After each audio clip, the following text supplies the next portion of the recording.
It's time for the Daily Planet podcast show. So sit back, relax, and give us a go. Scott and Matt and maybe a guest, undertaking an epic pod quest. We're gonna ramble on about movies and books and television and directors and film festivals and this really long list of stuff that I know nothing about, but they gave it to me and they really wanted me to read through it.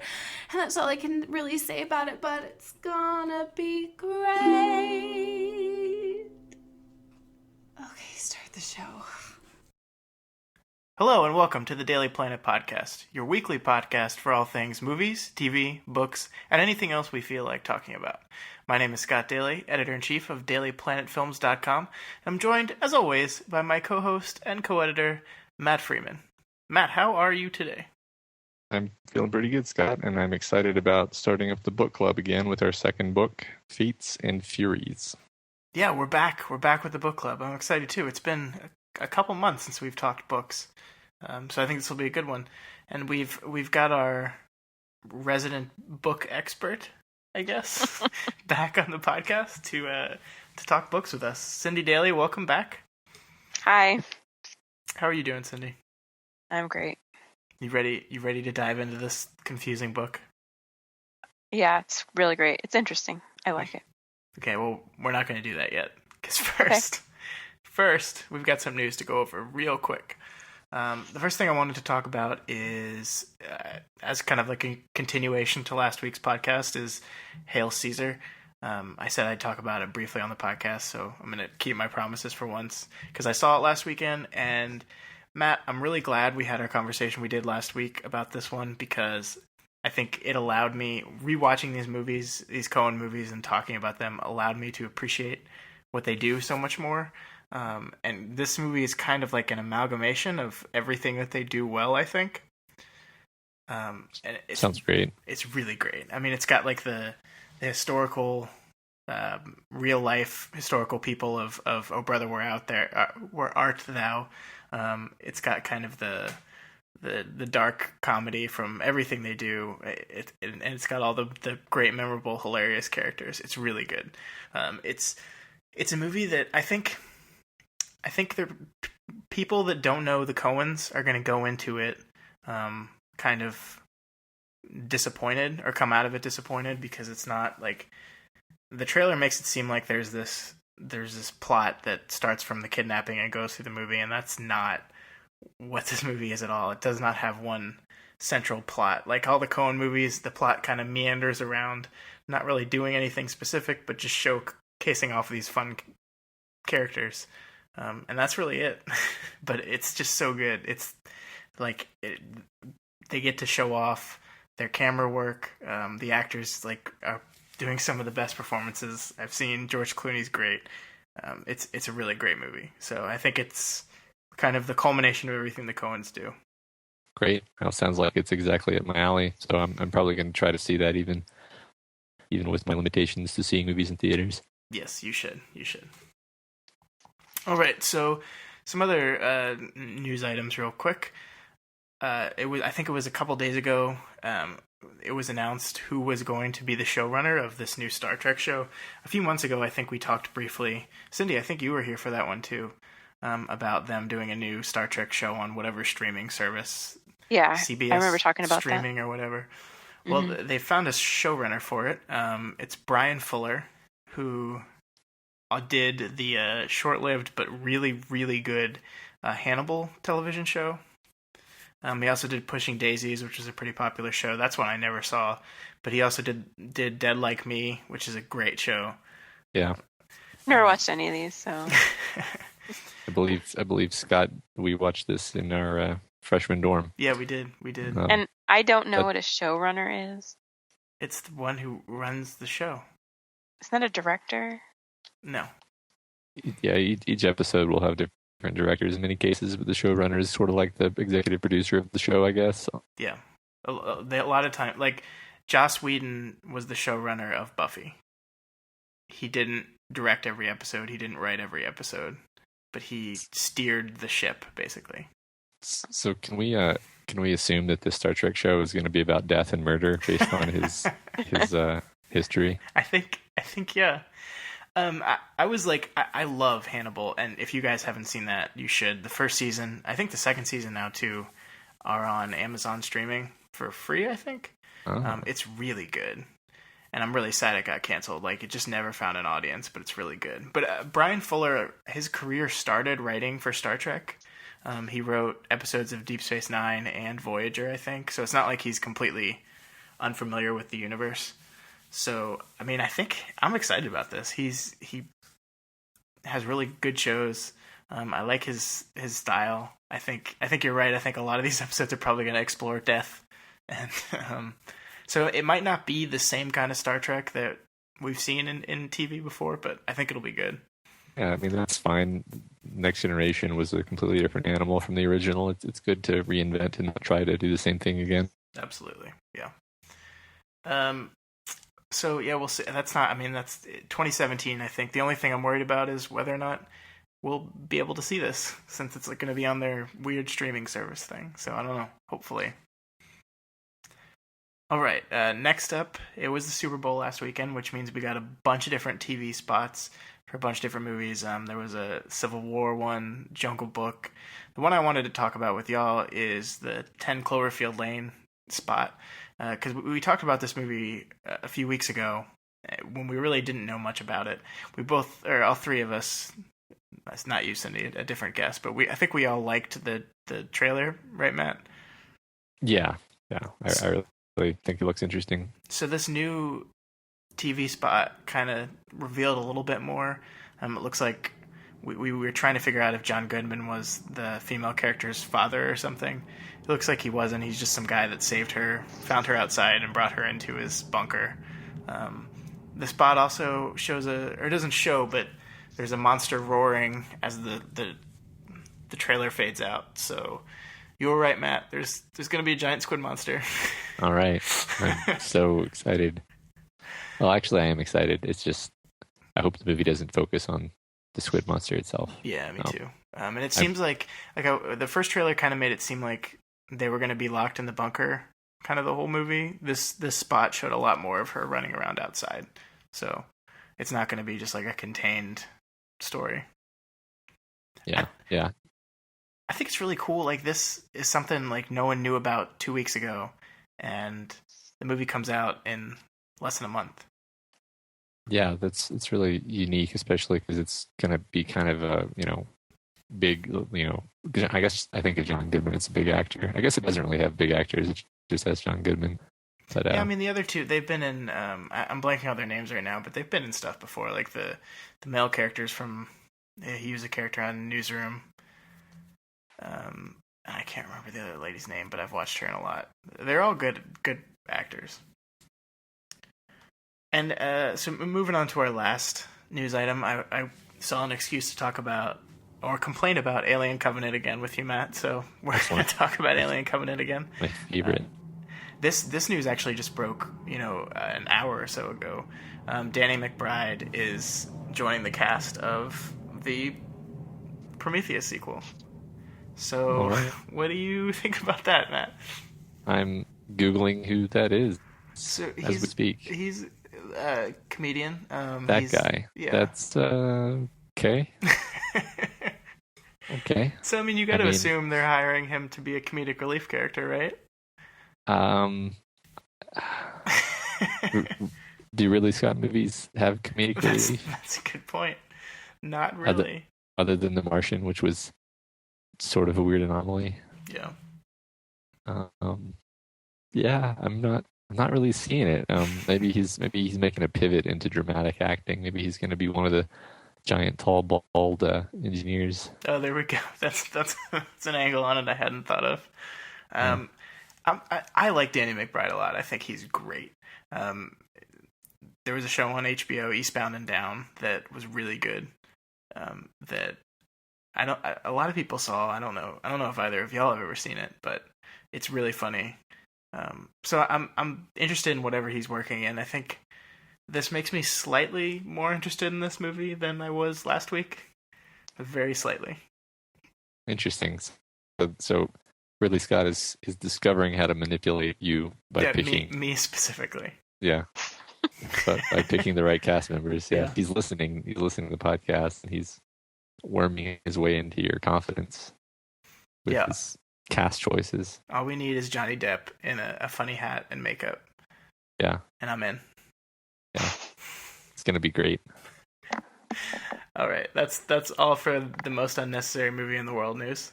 I'm sure we'll have another update next week.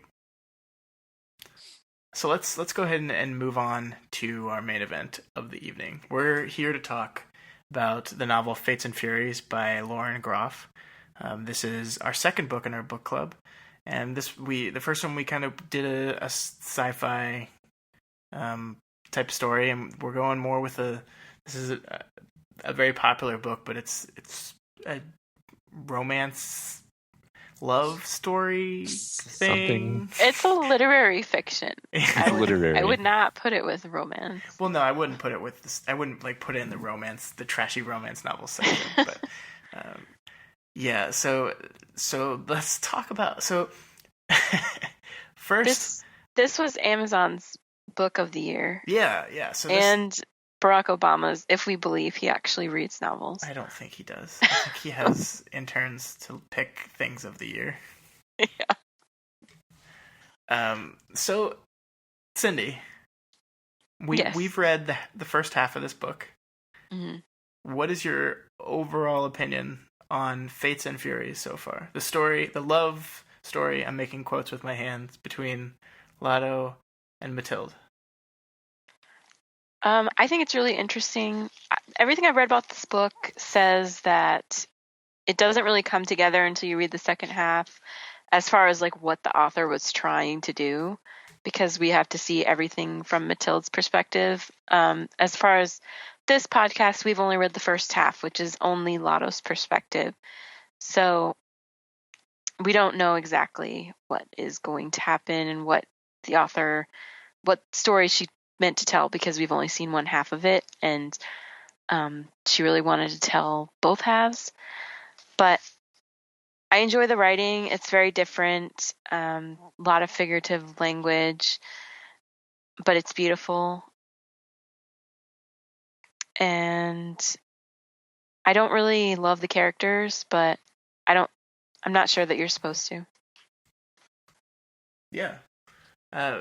Matt, do you love the characters? What do you think about the book so far?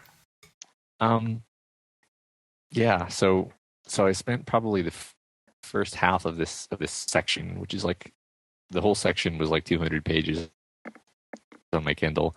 I don't know what that comes out to on real pages. I probably spent the first 100 pages being like, I am not interested in this book, and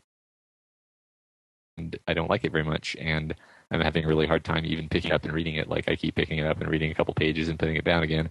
And then the second half, I started to like it, and I'm having a difficult time explaining why. I think I have some guesses. I think you care more about the characters in the second half of this section, and there are more parts of the story that actually feel like a story rather than, and then this happened, and then this happened, and then he moved here, and this happened. Yeah, I agree with you. I think she slows down. Like, she jumps over all those years really quickly. And in the second part of this section, she slows down, and the last few years go into much more detail than the first 10 years. Yeah, there are certain sections where it's just a lengthy section over just, I mean, we can be pretty specific, right? This is going to be full of spoilers. Like the section where he goes to the retreat with the opera musician, composer. Like, that, in my mind, was just a great little short story. Like, you could have, I wouldn't have been surprised to find just that section completely cut out and out of context everything else, as a short story, because I thought that was really effective. It had a beginning, middle, and end, and it flowed, and you cared what was happening, and you felt bad when the opera composer went off and killed himself. All that stuff was kind of loaded into the later part, and I really like that. Yeah, I've gone on for a while. So Scott, why don't you tell us maybe what your overall feelings were. Yeah, so I had a really hard time getting into this one. I think it's very similar to you, Matt. I think I read like I feel like I started the book over like 3 times because I just couldn't get into the first few pages. And it really wasn't until near halfway through this one section that I finally started like caring enough about the characters to where I wanted to see what was going to happen next. I think part of that is just the style of the writing. It's very descriptive, and I'm not sure if I just got used to the style or she kind of eased back on it. Like I feel like the first few chapters are very like flowery, descriptive, Poetic, type of prose. But in like very rough, like very short sentences, like with so much imagery that the imagery is really clear, but what is actually happening in the real world that they're trying to compare some of this imagery to wasn't always clear to me, and it just made it kind of slow for me to read. And again, I'm not sure if that eased up or I just got so used to it that I was just able to digest it quicker. But I just found the last 100 pages went way faster for me, and I enjoyed them way more. So I think I texted you guys 30 pages in or so. I was like, I do not like this book at all, and I don't know how I'm going to finish this section. And I ended it like really wanting to read on, even though we weren't allowed to. So yeah, I feel pretty much the same. I was at one point I was like, oh man, we picked another book that we're all going to hate and just rag on for the whole discussion. But ultimately, I do like it. I'm just sort of baffled by it. Like I don't have the right toolkit for discussing this type of literature. I'm far more comfortable discussing like a story and character arcs and act structures and sort of the fundamentals of storytelling in sort of the classical sense. And this is a very it's interesting because it's about artists. Lotto is a playwright and an actor, and it's sort of about art like on a higher level too, because the whole book itself is like this piece of like art with a capital A that you would find in like a modern art museum. It doesn't feel like and it's true I don't read a lot of literary fiction, but I read some literary fiction, and this still feels like it's trying to go beyond and be extra literary, extra artsy, if you know what I mean. And I don't necessarily mean that in a derogatory way, but in some places it is over the top, in my opinion. Yeah. I mean, I think, and maybe this was intentional. Like, it is a book about a playwright, so there are parts of it that seem very like people are talking as if like people wouldn't really talk. They're talking as if it's dialogue in a play or a movie or something. And I wish I had time to go back and reread the entire section, because there's the one scene where the big event that happens between Lotto and Mathilde, and this is when Lotto finds out that she wasn't this pure virgin that he thought she was.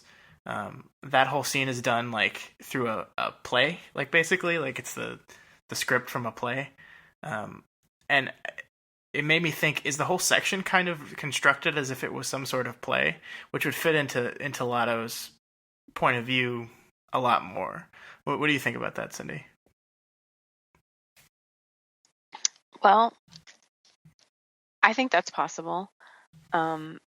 I think definitely like she's imitating Greek plays throughout with the text in the brackets that kind of comes from on high. Yeah, the chorus is speaking it. Yeah.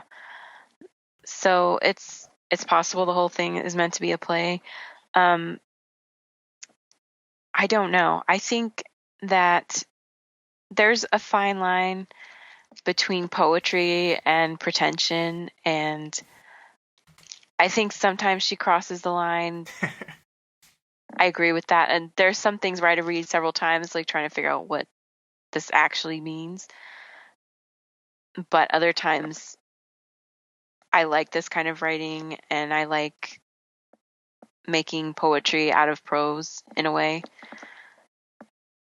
So I'm an English major, and That's why we have you here. yeah, I like authors that do interesting things with words and with story and with how to structure it. Yeah. Yeah. This book, it had so many sentences that were like just incredible sentences that I just gave up on trying to highlight them, and it was just sort of like, yep, there's another one. There's another one. So I don't mean to come on too strong when I say that it was over the top in some places. It was I'm so not confident in my opinions about this book that I wouldn't be surprised if she was going over the top on purpose in those places, like for effect. Yeah.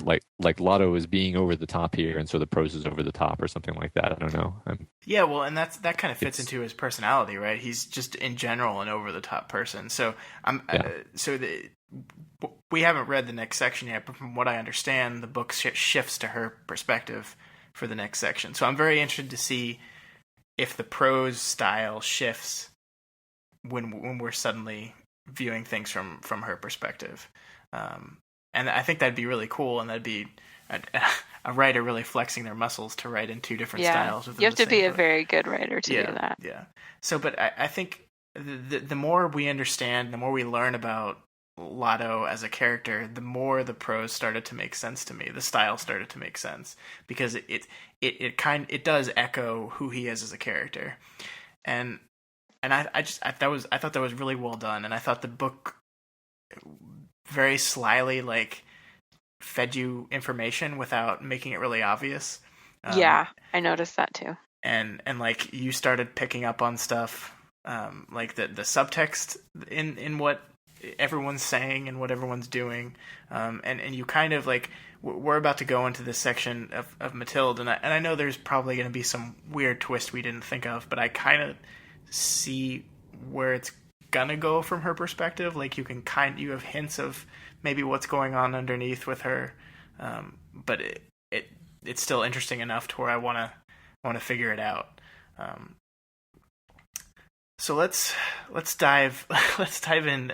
This is the Lotto section, and it's called Fates. Like the book is divided Fates and Furies, and each of them is assigned a side. So this Lotto is Fates. What do you, Cyndee? What do you think of him as a character?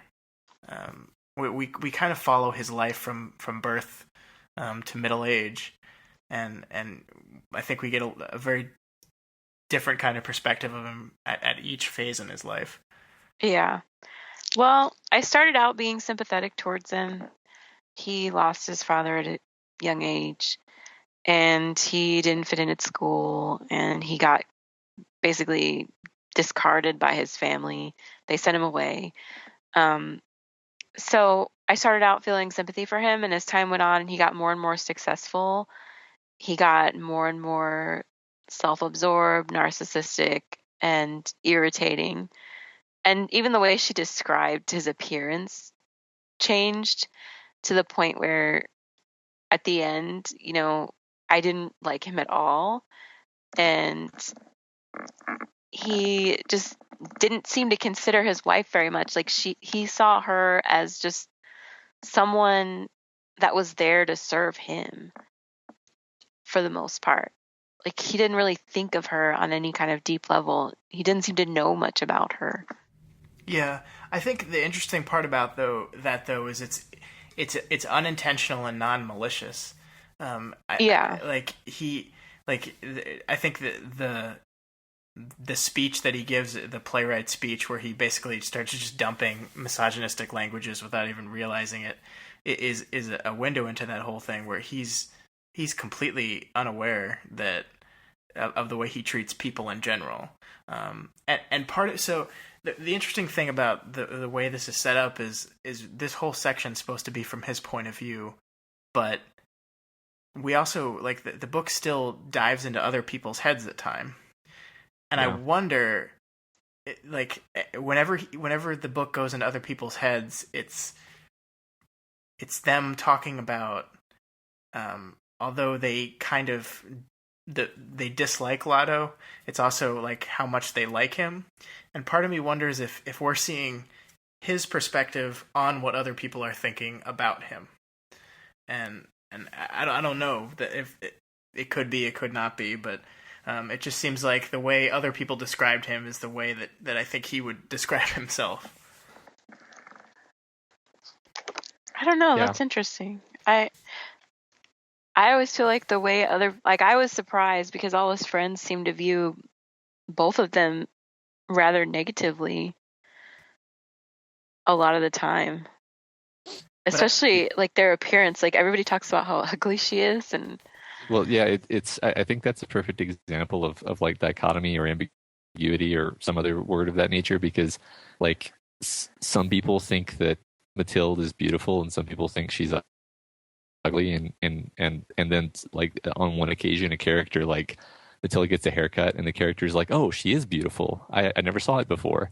And it's like in exactly the same way people will see Lotto as like boorish and narcissistic and annoying, and then like literally in the next breath there'll be like his face lit up the room and his smile and his laugh, and we were all swept up in like the energy and joy of his existence.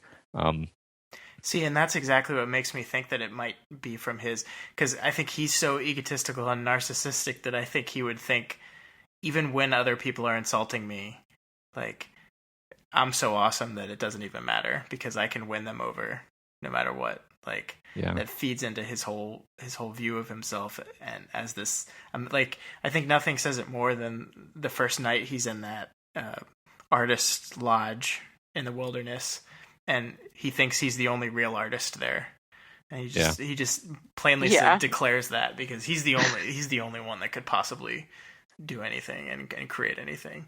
And he doesn't know any of these people. Yeah. Like, he's never seen their art. Like, I think that says a lot when about you're him. the best. When you're the best. Yeah. When you're the Kanye of the playwright world, you don't need to see other people's stuff.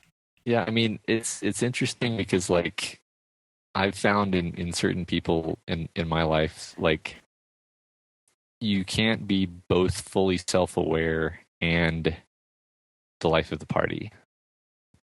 Does that make sense? Like yeah. I know plenty of people who are always the life of every party, and there's always like a trade-off. Because I feel, probably soothing my own ego as someone who sees himself as self-aware and is not the life of the party. I feel like you can't be the life of the party because you're being too hypercritical toward yourself. And the thing about Lotto is like he has pretty crappy self-awareness. Absolutely. And you could even say like the reason, like the mistake he makes regarding Mathilde is that like clearly he's very observant and incisive. That's how he can be a playwright, right? He couldn't be a playwright if he wasn't good at like people watching and understanding people. He just, one, doesn't understand himself, and two, thinks he understands Mathilde perfectly, but in fact does not. And I think that's probably like the main thing that I would have to say about his whole character is like, especially regarding their marriage, is like he's so confident in his like observations that he just like literally from the moment he sees her, he's like, I know who that is, and then he almost never updates on further information that he sees and regarding her behavior. He's just like has this very petrified view of who Mathilde is. Yeah, I mean that's their whole relationship. He saw her once, declared he was in love with her, and then they were married, and that view of her I don't think ever really changed. And I think it's so great how the book set that. Like one of the first conversations we see the two of them having is like the first chapter when they're on the beach, and like he says something to the effect of "You're mine now." And her response is, what are you talking about? I'm not anybody's. Like, this is about the two of us. Like, you don't own me. But that's just how he looks at it. And like I said, he has no maliciousness behind it. Like, he doesn't think he's doing anything wrong. He'd have to be aware enough to be malicious about it. But I mean, he's convinced that she's perfectly happy in her life of taking care of him, and not having kids. I suspect we're going to learn something about this whole kids thing, because yeah, it comes up several times. Yeah. And he's the one always bringing it up and acting like he wants kids.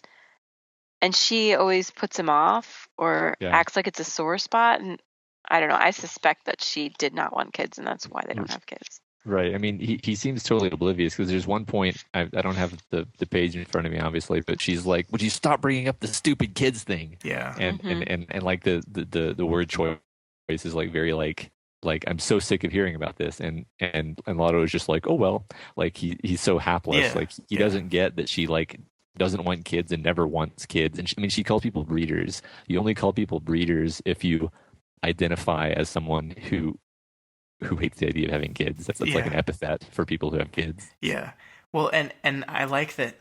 The part I really liked about that part in particular is, you know, from our perspective, he did bring it up quite a few times, but I like that the way it was constructed, like it made it seem like he probably does this like all the time. Like once a day, he's haphazardly bringing up children in some way or another, and like she has just finally had enough, and that's why she snaps at him. But from his perspective, he just mentioned, like, the way he says the line is just so like off the cuff, not even thinking about it, that's perfectly married up to his personality, that he doesn't even, the prose reflects the fact that he doesn't think he mentions this very often. He doesn't even consider it. Like it's almost as if, I don't even know if he really wants kids.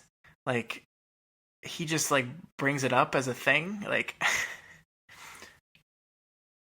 yeah, he I mean, he doesn't seem to think through the ramifications of having kids. Like, it's really obvious that if they had kids, Matilda would be the one to take care of them, and he would just continue being a self-absorbed, artist. Yeah. Like he's just it's just like, well, a checkbox in my life of having kids has not been filled out. Yeah. Yeah. I mean, I don't think he really thinks through the ramifications of anything he does, anything at all. Yeah. Somehow still likable, like most of the time. Yeah, I think the book does a really good job of showing us like his personality and why people seem to like him, because he is really friendly and he's very smart, and he is really observant of some things. Yeah, and he's like a loyal dog. Like even when he makes a terrible mistake, he's just like, I'm sorry, I'm so sorry, and you believe he's sorry even though he doesn't understand what he did. Yeah, and it's funny because that's one thing that, like, the fact that the book takes the time to show him as kind of a sex crazy lech before he marries, and the fact that it points out over and over again that he's been faithful to her their entire marriage, that fits into that. So what is your, are you surprised, Cyndee, that he's, given the type of person he is, that he would stay faithful in this marriage for 20-something years? Yeah, I didn't find that realistic at all. I honestly couldn't believe that he was faithful all this time, because usually when someone has that high of an opinion of themselves and they're getting sucked up to all the time, like, there's a lot of temptation. And he never gave into it. And I just find the whole foundation of their marriage difficult to believe, because this whole time, like, he's sleeping with everyone and he doesn't feel any urge to commit to any of them. He doesn't really consider them anything more than a one-night stand for the most part. And yet he meets her and instantly proposes. A few weeks later, they're married, and that's it. Yeah. Yeah.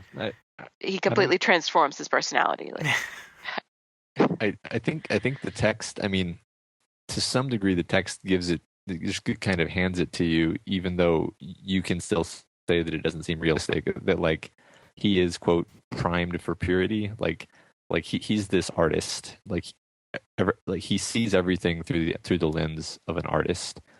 And like it goes into how like he'll sleep with a woman because like he likes the way the light reflects off of her forearm or something. Like he doesn't really see things the way a normal man does. That was one of the first things that struck me. Actually, I was like, this isn't really how men think, but this is the character, and you can either accept it or not, I guess. I mean, and yeah, you could say that's unrealistic. But when she comes into his life, she's filling this role of like, oh, this is a goddess. This is a pure, perfect being, and I think that's why he never updates his view of her. Is like it's so important to him that she be this pure thing.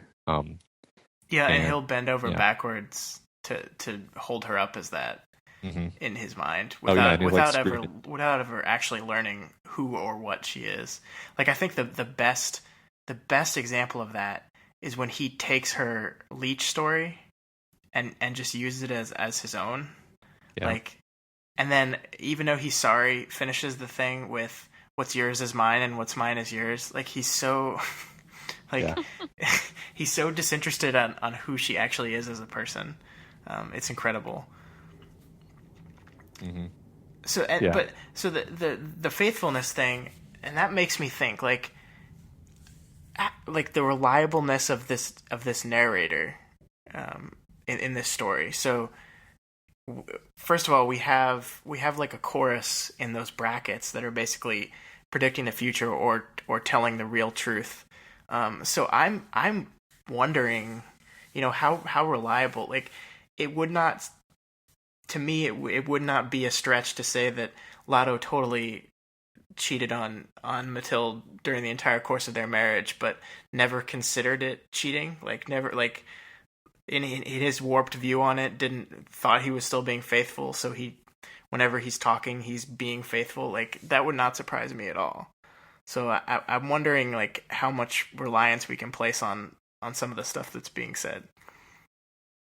Yeah, that's interesting. I hadn't considered the unreliable narrator possibility. Yeah, I'd probably have to do a whole read through just to form an opinion on that. My first impression was that this was not Lotto telling us this story. This was someone else telling us this story about Lotto. Yeah. And I think so too. I just think that so much of what's said and what's shown kind of fits into his worldview that it just wouldn't surprise me if it's more from his perspective than we'd think. But yeah, I mean, who knows? That's interesting. Yeah. So, what's next? I'm looking at these questions. So, Cyndee, you didn't think their relationship was a very realistic one. Did that hurt your enjoyment of the book?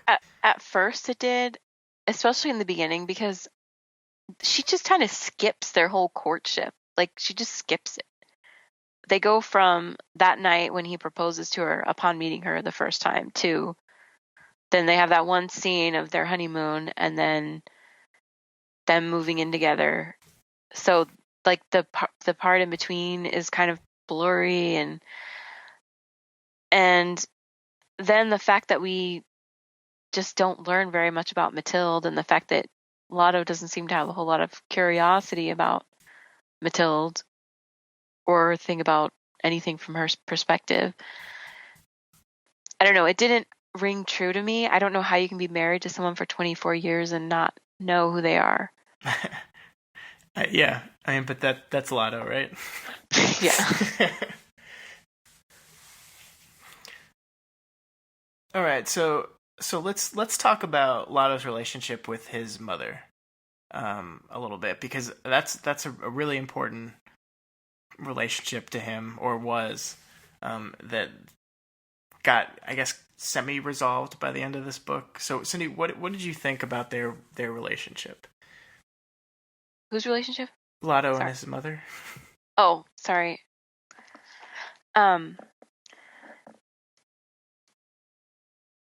It was a strange relationship, and I don't know what was going on in the end, but I think she really cared about him, but she wanted him to be who she wanted him to be. And the fact that he told her he was married and then she just cut him off forever was really bizarre to me.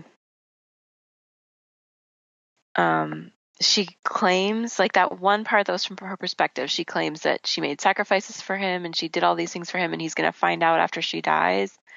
But I don't feel like we ever really find out what that is. The only thing that was referenced was the fact that she donated a lot of money to the university so that he could get in without any trouble.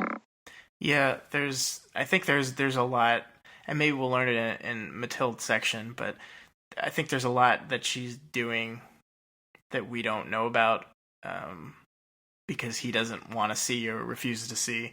The section you're referring to, my thought was that she was talking about the money that she's saving in the trust and how she's living poor because all of their inheritance is being saved because she wants to give it to them.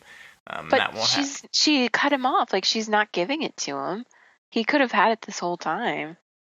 Well, but it's in a trust, right? Like upon her death, the trust reverts to them automatically.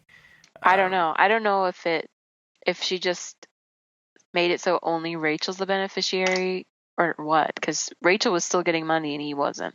Well, it is interesting that they were intentionally vague about this. Like, you'd think that would be fairly well specified, and I think that's part of it, is like, why it almost draws our eye, because it's like, why are we being so vague about all this on purpose?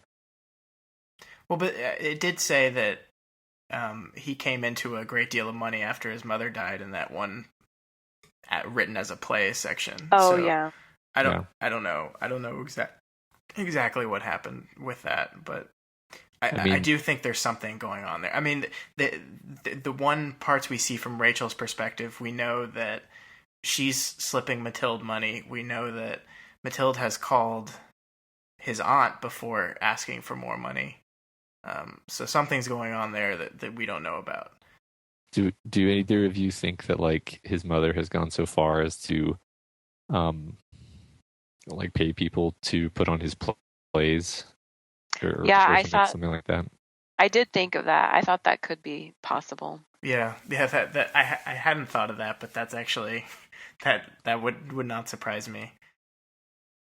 I think it's interesting though, because if she was going to interfere in that way, you think she could have got him a few acting jobs, but that didn't seem to work out. Yeah. That's true.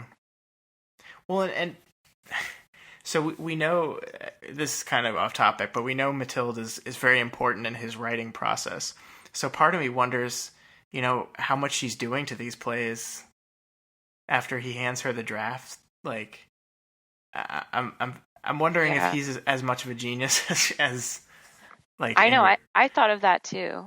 And for a while, I thought maybe she's the one writing the plays, but then there's scenes of him writing. Yeah. So he's definitely writing, but how much does she edit it? I don't know. Yeah, well, especially since the very first one he wrote, he did it in a drunken 5-hour binge and didn't even remember doing it really. Yeah, so that's why. Yeah, so like, that could totally be something she wrote and she gave it to him, because she seems like the type of person that's like is gonna do anything for this guy. Like, yeah, I don't understand it. Yeah, I mean, I think when it said that they'd been married 7 years and he had not been working this whole time, and like, why is she still with him? Yeah, I mean, it never says it outright, but it's like, who marries a guy after just meeting him, and then, I mean, I guess what I'm saying in a roundabout way is, like, is she basically just a gold digger? Like, is that her motivation? Because she knows that he's wealthy. If she's a gold digger, she's the worst gold digger. I mean, she supports him for 7 years. She works 2 jobs, Right. Apparently. I guess that could be a lie, but Yeah. according to this section, she's working really long hours, and he's just sitting around at home saying, oh, he does all the housework, but really he just does the dishes and that's it. Yeah. I guess the thing is, like, what does she see in him? Because we know what he sees in her, because we spend all this time in his head, and he thinks she's a goddess, but, like, I think there's a couple glimpses from inside her head, and I think that she does think he's a good playwright, but first of all, that didn't happen for like a decade of their marriage anyway. Yeah. So yeah, what is motivating her? Is she just this? I mean, yeah, I have too many ideas, none of which have any real credibility. Yeah, well, I mean, I do think she does love him. I mean, I think that's the weirdest thing about I think they do love each other. Like, and I'm not sure if it's what you and I would call love, or what normal people would call love, but I think there's something there. What it is, how it is, I have no idea. but I Like, hope yeah. that's what I'm hoping the next section will reveal for us. I mean, they always seem to like be having banter and like seem very useful in their interactions when you're actually seeing them interact with each other, and unless they're fighting or something. But like, it does sort of suggest like, they'll be, I don't know, the first thing that comes to mind is like the phone call when he's at the retreat, and they're basically just flirting, and it's like they're still flirting after 20 years or however long, and it's like, yeah, that's you can't really believe that like one or both of them is just faking it. Like they're actually still kind of starry-eyed over each other for whatever reason. Yeah. Yeah, and there's definitely those scenes. You're absolutely right that it's just them, and it's usually the two of them alone, so it's not them putting on an act for anyone. It's just them interacting with each other, and it seems like there's something really good there. Right. But there's a whole lot of bad there too. Yeah. So the scene. Let's talk about the last chapter. I think so. The first chapter starts off very poetically, and I think the last chapter does the same, where it's very kind of abstract. Cyndee, what was your interpretation of what's going on in that chapter? Because I don't know. My interpretation, I'm not clear if he ever actually went back home after his mother died, because it's only just alluded to. But my interpretation of what's going on in this chapter is this is the scenes that he sees before he dies. Yeah, and so he's reconciling himself with his mother and his past. He sees all the people that he slept with in his whole life. And then at the end, you see the fates cutting the thread of his life. Mm-hmm. And we know he dies because when his last play, which is unfinished, and Mathilde puts it away because it makes her too sad. So it alludes to the fact that he dies pretty soon. Yeah. Sorry, there's also the line, like in the middle of the chapter, it says, "It was clear now what this was, his family inheritance, the final blinding salvo in the brain." So he's having the aneurysm that he's been expecting, basically. Mm-hmm. Oh yeah, I didn't even catch that. That's a smart catch. Yeah, and I think he's about the age that his father was when he had his aneurysm, right? So right. Yeah. Right. So I mean, but the most interesting thing about that then is his final moments before he dies is his family and all these women he slept with, but it's nothing but kind of hatred for Mathilde. Yeah, because he loved her for the person that he thought she was, that like pure goddess on a pedestal, and now he finds out she's not that. Yeah. And Which is hilarious. I mean, there's a lot of gender politics going on in this book, but that is hilarious. That the one thing that would set him over the edge, is finding out that she was with someone else, possibly before they got married, and like considering the number of women that he had slept with. I'm pretty sure it was after they got married. Yeah, I think that was the implication. It was her boss at the gallery. Right. Yeah, but like, see, it wasn't clear though, because like he made it seem like, I mean, yeah, I don't know. It could be before, it could be after. I think that the truth is that it didn't really matter in the end, right? Like, yeah, I mean, it's so is it fair to say that whatever it is that he thinks he learned about Mathilde, that is what kills him?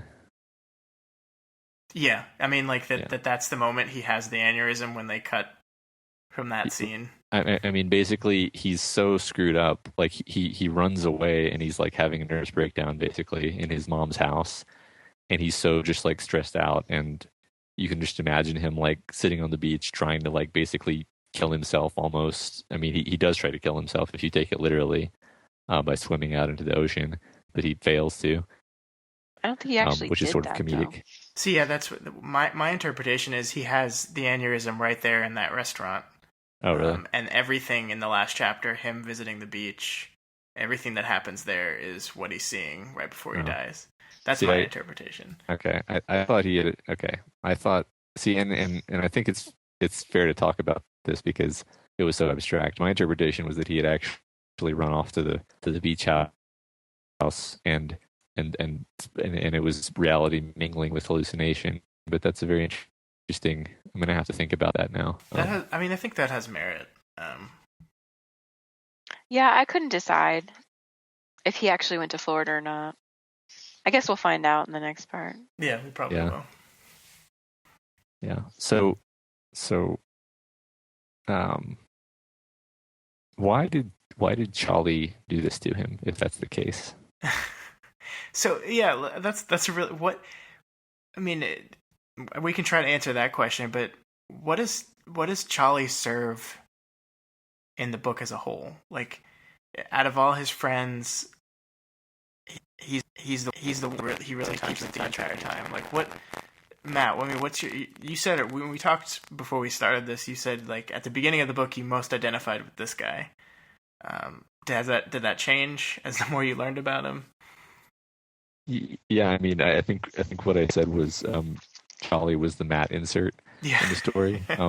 Just because like he was sort of doing and saying the things that I imagine like a real person or perhaps me specifically would be doing in the situation of just being kind of a passive aggressive jerk to everyone, and then becoming really rich, just like because that's like the funny thing that would happen with this character who was a total jerk to everyone. It's almost like a weird kind of comic relief. And I found that I liked his character a lot, but then really I just thought it was really interesting that the last thing he does is sort of out of character. Like everyone says he's like a nasty, terrible man, but he really just seems. He doesn't seem that bad. He doesn't come off that bad until the last chapter that we read, where he, or maybe the second to last, I guess, whenever it is that he tells, that he arranges it so that Lotto finds out that his wife was cheating supposedly, or probably actually was. But it's very like, well, why is he doing this, and why is he doing this now? Like, because did he just find out about this and he's being stand up, or has he been holding this in reserve and he's just decided to rub salt in the wound? Because remember, like, Lotto screws his sister and then his sister dies of an overdose shortly after, so he has motive to not like Lotto very much, actually, when you think about it. Yeah, I mean that's interesting. So he's the character throughout the book to me that like kind of called everyone on their bullshit. Like there's a lot of bullshit in the world that they lived in with all their friends, with everything going on, and he always kind of saw through it all. And I think he was that character. But you're right. This even with that being his role, this part at the end is kind of completely out of character for him. And I don't know. I mean, maybe that's something that will be revealed to us in the next section, but I honestly can't think of a reason. Cyndee? Yeah, it's bizarre. I mean, if he was trying to get revenge on Lotto, like, that is a long game. Yeah, that's the long con. 24 years. Actually, that's just their marriage is 24 years. It was like 8 years before that he slept with his sister. I don't know. Like, I didn't really like you felt sorry for him when you first meet him, and Lotto takes him under his wing and lets him stay with him. But I don't know. He doesn't seem like a very nice person.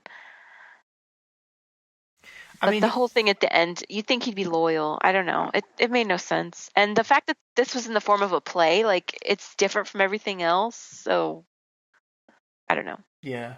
I mean, he's not really a nice person, but he's only a not nice person to these people that treat him as if he's nothing. Like, because he's hung out with Lotto, like, he surrounds himself by people that naturally just think they're better than him. So he it lashes out at those people who look at him and decide that he's worth less than them for some reason. But like, I mean, I think Matt, he does have a motive, but also like, and maybe again this is just Lotto's perspective. Lotto thinks that he helped this kid and saved this kid and took him under his wing, and but maybe that's not as true as we really thought it was. Yeah, yeah, right. I was I mean, surprised he ended up super rich. I wasn't. When he declared himself that he was going to be rich, I was like, yeah, he's gonna do this. Yeah, I'd like to do that. right. I mean, because everyone like it seems like all of the Ivy League folks just like think he's a worthless like worm, but he's actually right about everything. Like in the beginning, he's like, no, the Lotto's going to stay with her for the long run. He's loyal, and he's correct. Yeah, and it makes me wonder.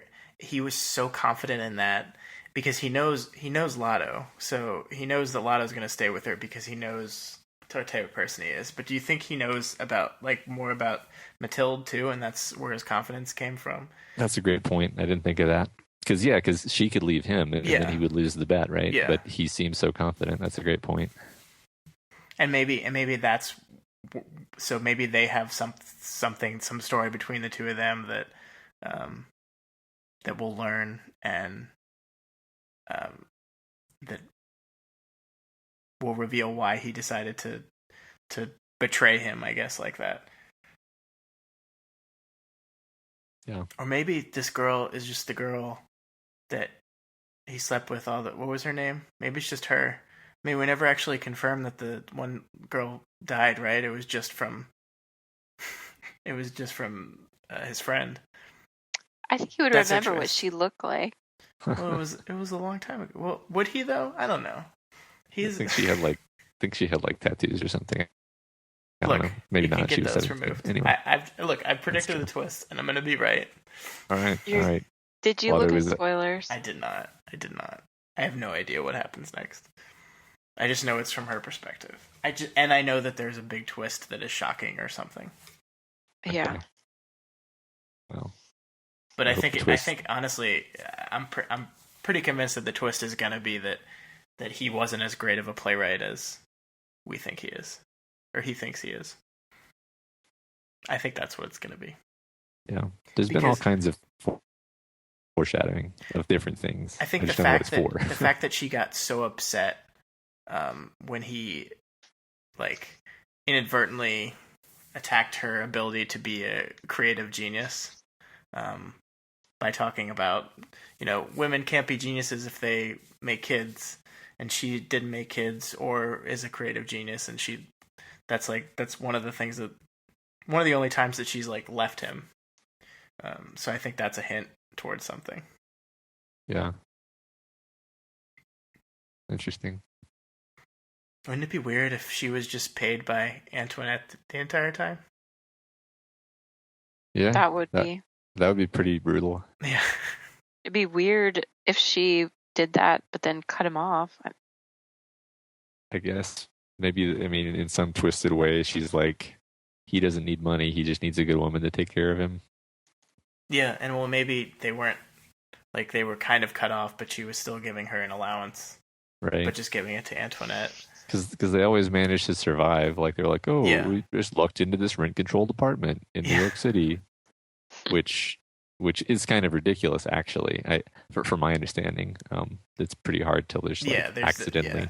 There's no way. Yeah, there's something going on. Like he lives this charmed life. Like she even says it. She's like nothing ever goes wrong for him. Like even if he suffers a setback, like something writes itself to fix it.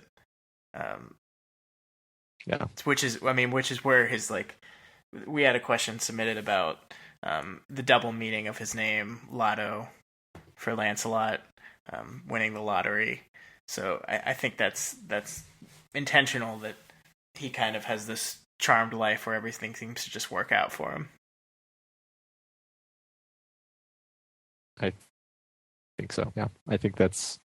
I mean, even when he falls down the stairs and like breaks his whole body, it like ends up with him learning, basically coming out of it even better, if if we can take things literally. Yeah. So one more question I had for you guys. So, Matt, we kind of talked about this a little bit, but it's one thing. It's very ballsy to me for a writer to say that a character in her story is this brilliant playwright, and then also include excerpts of the person's work. Yeah.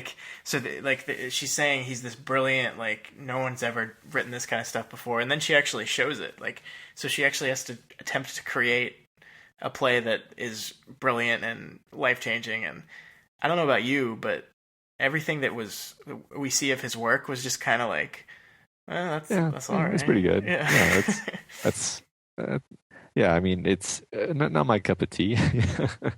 It's like, I mean, you could be like, well, I guess maybe like hoity-toity New York people would think this was good, but like the opera they're gonna make, it's like, okay, that's interesting, but it's not Shakespeare. Like, it's not gonna. It's it's interesting is all it is, and it's like, okay, so is this the author's failure to create something that's as amazing as she's trying to portray it to be? Or is this the author portraying something, subpar, that Lotto thinks is amazing? And the thing is, like, there's one scene where Mathilde just in her own narration, is referring to one of the plays that is she's actually referring to the opera that will never actually be produced, and she's like, it was a shame because it was really great. It's like, so Mathilde actually thinks it's really great, like, in her own brain. Cyndee, what did you think of the opera? It was bizarre. Yeah.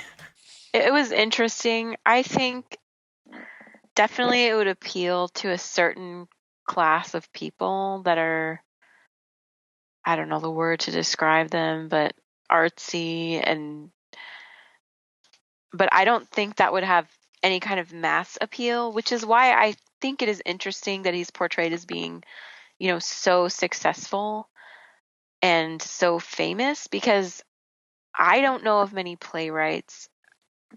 I don't think being a playwright is a real lucrative profession.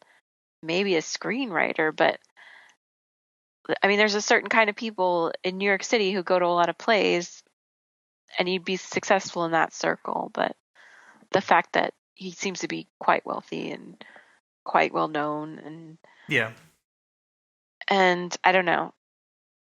I thought a lot of the excerpts of his work that were in there served to show that he was just taking things from his own life. Mm-hmm. Yeah, which is every book I read says, don't just write your own story.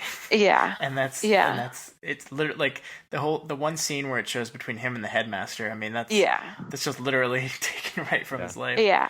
I mean, I was told that too. I took a lot of creative writing classes. They say, don't write about yourself. Like, no one wants to. I think you can sort of mine your own experiences for like for ideas, but then you have to reinterpret them, and that's what art is. But he doesn't really reinterpret things. Doesn't seem like it now. He's just like, this is what happened, and I'm going to change the names. So what? Okay, so Matt, you talked about the opera creation short story, and I agree, it was this really good short story that you could take out and it could serve its own independent purpose. What was the purpose in the overall story, though? Like what did, like, so he has this connection with this guy, that there's something romantic there, or on some level, and then it turns out he actually hates his music, or at least the music he produces. He goes off and kills himself, and Lotto just kind of moves right along with his life. Yeah. He treats, operas, I tried it, didn't work out. So is there like an overall point to any of that? That's really good question, because like, and this is, I don't know if I can answer the question directly, but I will say, like, in the beginning of the book especially, I kept thinking, like, what does this have to do with anything? Like, this is just almost stream of consciousness, just stuff happening. But then in the second, in the latter part of it references back to those things in a way where you're like, oh, okay, I get it. It's all an extremely elaborate tapestry, and this really wouldn't be as powerful if I didn't know about that Yeah. had happened over there. Mhm. But you're right. I mean, I can't put my finger on exactly what service that little short story serves. I mean, it does show some interesting things about how pissed off Mathilde gets that he's not coming home, which kind of indicates the level of importance she puts on his work and the level of importance he puts on his work. Like he's like, this is my work. This is my work. You understand? I'm going to stay here and do this. And she's like, all right, you're letting me know where I stand. And we kind of find out later how resentful she is regarding that type of thing. So there's some subtle things like that woven in there, but I can't say that that's the purpose of that section. Yeah. Like I sat there, like I finished that section and I really tried to figure out like what did the fact that the music he hated the music that was created mean for him as a character. And maybe I'm just not smart enough. Yeah. But Cyndee, do you think, do you have any idea? You know, there was a lot of interesting things going on as far as developing his character in this section. The whole part about his reaction to the other artists and the kind of weird quasi-romantic relationship where he talks about how he's bathing and getting ready to go see this guy, and there's a question of his sexuality, because he does, and I don't know if that's a result of the abuse that he received when he was a teenager from his teacher, and he's just reenacting. Like, I don't know what that is, because he alludes to the fact that he secretly had sexual relationships with men, but that's like completely secret. He's never told anyone. Yeah. And so his relationship with the other artists is interesting to see, because most of the book is about his relationship with Mathilde. So seeing outside of that who he is was interesting. I don't know what they're trying to say with him hating the music. I didn't really understand that, since he loved the guy's music before, and then the guy going off and killing himself because of that. It was weird. And Hey, the fact that he like tried to hide the fact that he hated it but couldn't. yeah. Yeah. It's like he hated it so much. Yeah. Yeah, you kind of tickled something in me there. That he thought this guy was his soulmate based on hearing the opera. Basically, like he hears the opera, he's like, there's a pang of deep recognition, and he has to meet this guy. He has to find this guy, and he finds him, and it's like, oh, you're not what I expected. But he continues to do his characteristic Lotto thing of just being like, well, I'm going to continue thinking of you as the first impression that I had, which is that you're my soulmate and you're a kindred spirit. And then they go all the way through the creative process to the point where it's like the point of no return, where he has to hear the music and he's like, oh, I don't like this, and I can't like delude myself anymore that I do. And it's almost like the moment when he learns that Mathilde has been deceiving him at the end, where it's just like his delusion about this person comes crashing down. Yeah, so you could say it's that's a good like, comparison. Yeah, it's a microcosm of their entire relationship. It's like a sped up version of it. Yeah, that's a good point. Yeah, it's kind of alluding to how their relationship will end, one way or another. That's interesting. I like that interpretation. I think it's a little crazy that the guy went off and killed himself after. Even that is interesting. It's like, I wonder if that's what really happened. You know, Yeah. I mean, there's so many things in this book where you're like, well, where do we know this information from? And certain details are being withheld from us. Why is that? Right. That's why I brought up the unreliable narrator thing, because I really don't know. Like, I mean, we see that he drowned and Lotto assumes that he must have killed himself because he has such high regard. He's like, oh, well, I rejected him, and therefore, like, how could you, when I reject you, how could you go on? But maybe the guy was just swimming and drowned. Yeah. Like, Right. Why would you swim in Nova Scotia during the winter? I don't know. I mean, maybe Creative somebody, processes.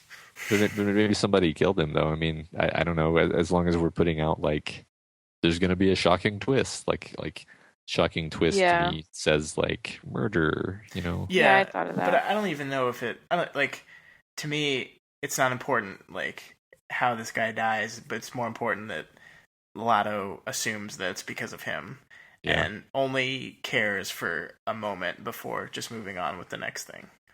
It's Yeah. like, so he had his goddess in Matilda, and he thought he found another one in this kid, and then as soon as that image was damaged, he ran back to the original.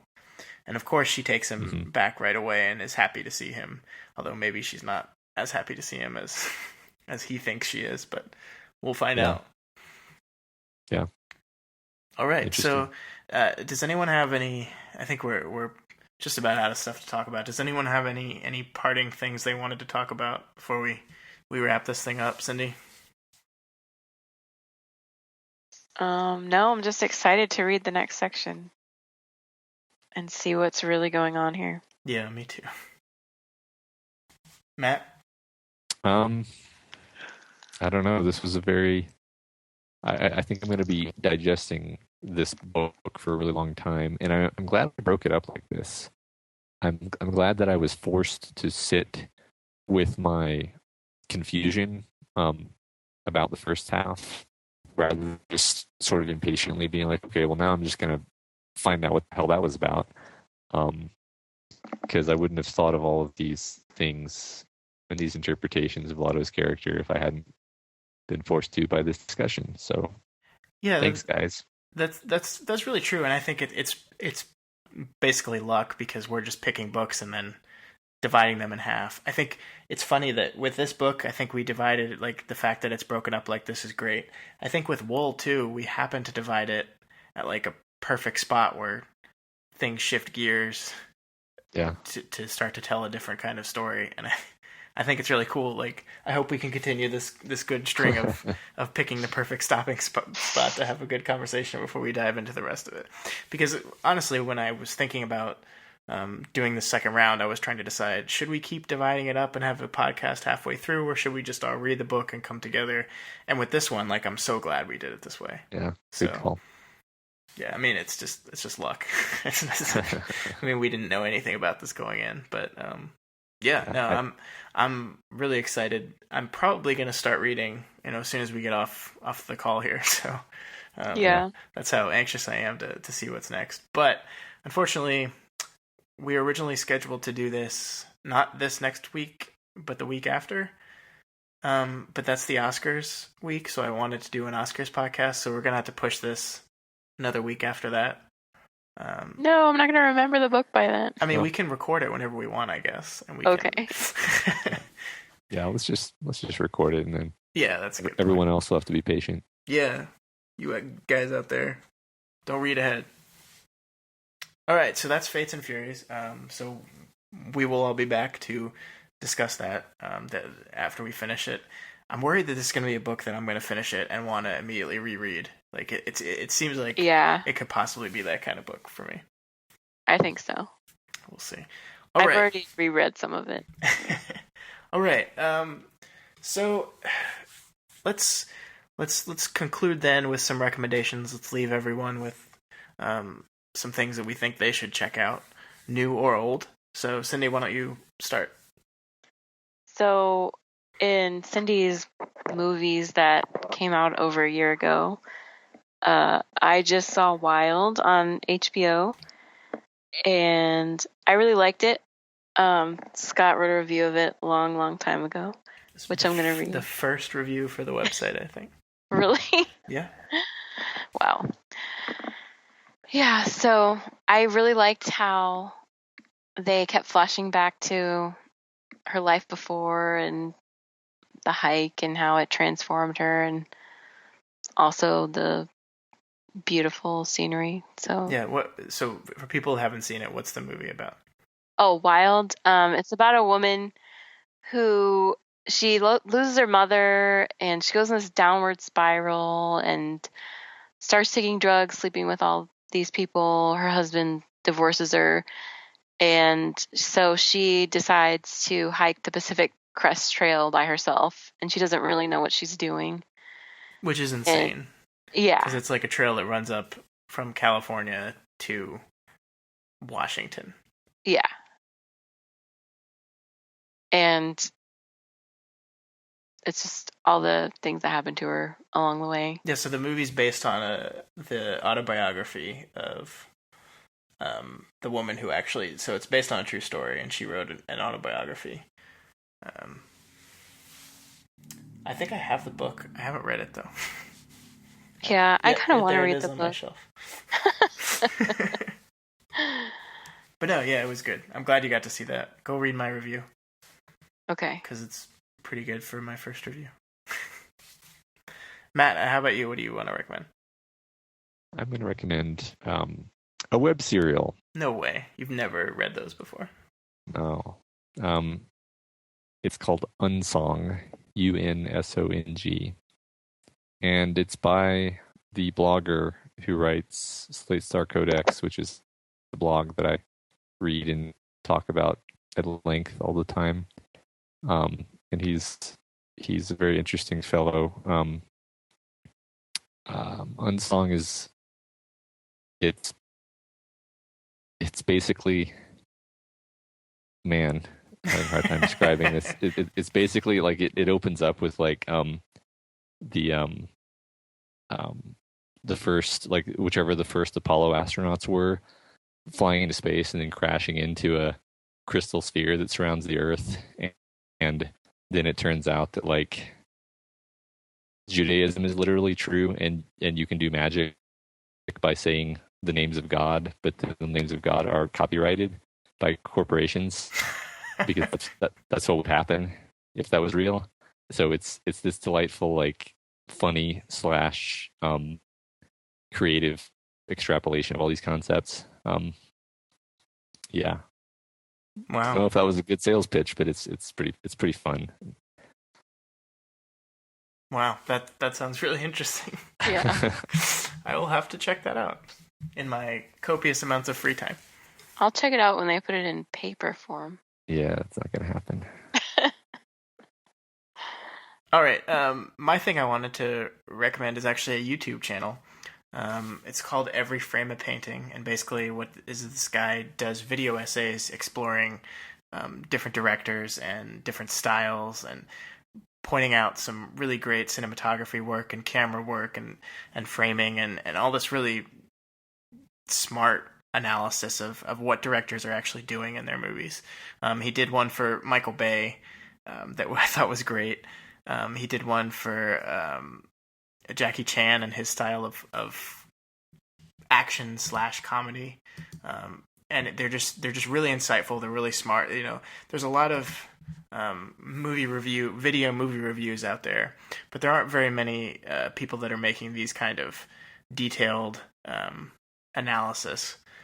One of my favorites is actually he goes on like a 3-minute talk about Snowpiercer and how that movie is all about them from moving from one side of the train to the other. So like everything is framed to move left to right, left being back, being bad, right being forward, being good, and how all that is done. And it's really smart.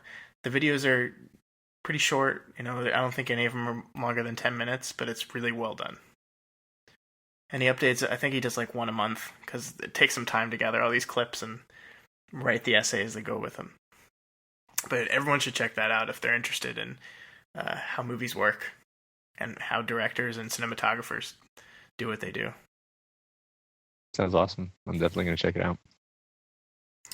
Cool. All right. Well, that is all we have for you guys this week. We ran a little long on this one, but that's okay because we had a lot to talk about. So, Matt, are you available on the internet to be found at a place? It may be found on the Twitter website, which is now apparently useless because it does not give you tweets in chronological order. Yep, they're ruining Twitter slowly. So if you want to read my tweets, you can go directly to my Twitter address at moradinamail. Don't bother following me because there's no point anymore. Yeah, but as a follower of Matt, I can say that Matt's tweets are excellent and insightful. Thank you, Scott. Cyndee, you're not available on the internet, right? You're mysterious. No. But you I don't can be found. exist. Your work can be found at Daily Planet Films. Yes. When are you gonna write another review for me or essay? I don't know. What books have you been reading? What should I write about? Books. Uh, You're a book person. that's true. Fates and Furies. I don't know if your readers want to read about all the books I've been reading. There's an audience for everything, Cyndee. Yeah. Okay. Anyway. Yeah. Just I'm on Twitter too, at ScottDaly85. Although I agree with Matt that they're slowly ruining Twitter, and that's probably not going to matter. So as soon as there's a new form of social media that everyone's using, I'll probably be on that one too. But you can find our website, Twitter, at Daily Planet Films, and all of our writing at www.dailyplanetfilms.com. If you could please, if you're listening to this on iTunes, if you could subscribe, rate us, write reviews. The more reviews we get, the more people that see our podcast. That'd be great. You can listen to us on YouTube now as well. Matt's working on slowly uploading those podcasts to YouTube if you don't have an iPhone or Android device and want to listen to it a different way. And we just fought a battle, Matt, with the law, and we won. Oh yeah, that's right. Yeah, YouTube accused us of what was it, lewdness or indecency or indecency, something ridiculous. Yeah, indecency For what? For our James Bond podcast. What did you for do? no reason, nothing. The only thing I can think of is that the title of the podcast had Bond in it, so they thought we were talking like bondage or something. I honestly don't know, but we had to appeal it, and we won our appeal. So yay for us! Yeah, I we think, beat Google. Yeah, we That's beat so you. interesting. Like, did somebody report you? I don't. No. It happened as soon as we uploaded it, so something got automatically triggered. Oh. Yeah. I don't know, but we won. And I know Scott gives the like and share spiel every week, but I just kind of wanted to say, like, if you ever feel like, donating to us, instead of donating to us, just like or share our stuff, because we really just want people to read our writing and listen to our podcast. Like, that's our reward for this. And if you like and share it, then more people see it, so that can be your gift to us. Yeah, absolutely. That's a good point, Matt. Thank you.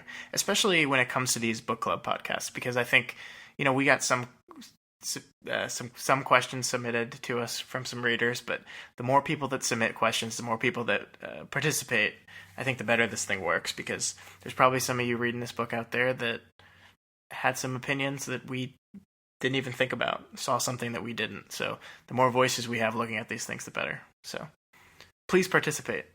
It'll be fun. I love doing this. I love having a timer, a clock for when I have to finish a certain part of a book, because it makes me sit down and read it.